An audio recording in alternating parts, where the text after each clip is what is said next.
Sir कहीं ऐसा तो नहीं है कि इस जो शांति समझौते की सफलता में एकमात्र रोड़ा अमेरिका और पुतिन सिर्फ ज़ेलेंस्की को मान रहे हैं? मे भी क्योंकि पुतिन की तरफ से भी ये बात हुई थी कि ज़ेलेंस्की को हटना चाहिए, कोई नया आ जाए तो बात हो सकती है। इनफैक्ट ट्रंप की तरफ से भी जो पहली मुलाकात हुई थी ज़ेलेंस्की की, तो इशारे ही थे कि आप नहीं मान रहे हो, आप ज़िद्दी हो। तो ऐसा लग रहा है कि ज़ेलेंस्की से व्यक्तिगत रूप से भी एक नाराज़गी है। और अभी पता नहीं है, लेकिन यूरोप में भी मैं एक बार देख रहा था कि कुछ बयान ज़ेलेंस्की के बारे में भी आ रहे थे कि प्रॉब्लम ज़ेलेंस्की भी हो सकते हैं। हालांकि बाद में फिर ज़ेलेंस्की को पुचकारा, सहलाया, तो लगा कि नहीं इनके साथ खड़े हैं। पर अब जो हो रहा है, जो करप्शन स्कैंडल खुला है, चीफ ऑफ स्टाफ जिसकी बात कह रहा था आंद्रे यर्मक, चीफ नेगोशिएटर, वो बाहर हुए हैं। अब इसके पहले जस्टिस और एनर्जी मिनिस्टर्स का इस्तीफा हुआ।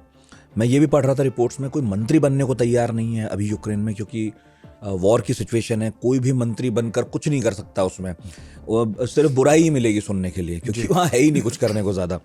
तो ऐसे में जो ये प्रेशर बिल्डअप हो रहा है कीव के अंदर, तो उसमें ये भी हम देखने को मिल सकता है कि हमें कि ज़ेलेंस्की का इस्तीफा हो जाए। ये संभव है अगर ट्रंप को लगेगा। देखिए, अमेरिका जब भी चाहेगा, जिस दिन चाहेगा, ट्रंप ज़ेलेंस्की को हटा सकता है। मैं बता दूं, ज़ेलेंस्की अमेरिका के सपोर्ट के बिना वहाँ पे नहीं टिक पाएंगे।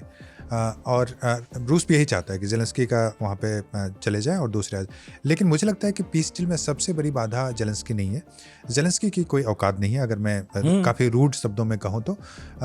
ये यूरोपियन यूनियन बाधा है, सब यूरोपियन कंट्रीज़ वहाँ पे बाधा है, क्योंकि यूरोप के कुछ कंट्री, खासकर ब्रिटेन, पोलैंड और बाल्टिक स्टेट जो हैं, एस्टोनिया, लाटविया, लिथुआनिया इत्यादि, तो वो नहीं चाहते हैं कि ये डील हो। उनको लगता है कि रूस को रोकने का यही तरीका है कि नाटो के साथ उनका ये जो कॉन्फ्लिक्ट है वो कोई दूसरा उसके लिए लड़ता रहे, और ज़ेलेंस्की अपने लोगों के माध्यम से वो लड़ रहा है। तो इससे अच्छा ऑप्शन यूरोप के लिए नहीं हो सकता है। तो रूस को कमज़ोर करने का तरीका है उसको इस ढंग के वॉर में इंगेज करना, जहाँ पे कि नाटो अपनी मिलिट्री भी नहीं भेजे, दूसरी मिलिट्री के माध्यम से।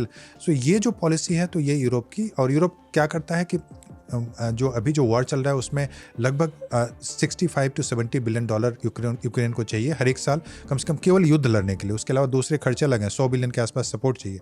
तो यूरोप उसमें कुछ फंड उसको देते रहता है ताकि यूक्रेनियन वहाँ पे युद्ध लड़ते रहे। लेकिन अभी यूक्रेन की स्थिति इतनी ख़राब हो गई कि वो इस युद्ध को अब रोक भी नहीं सकते, क्योंकि रूसी डे बाई डे वहाँ पे कैप्चर करते जा रहे हैं और टेरिटरी को। तो यूरोप, लेकिन अब यूरोप में पोलैंड और इंग्लैंड इत्यादि देश, ये सबसे बड़ी बाधा है। और उनको भी पता है कि ज़ेलेंस्की अगर उनके सपोर्ट के बिना एक भी दिन वहाँ पे टिक नहीं पाएंगे, और ट्रंप चाहे तो अभी भी हटा सकते।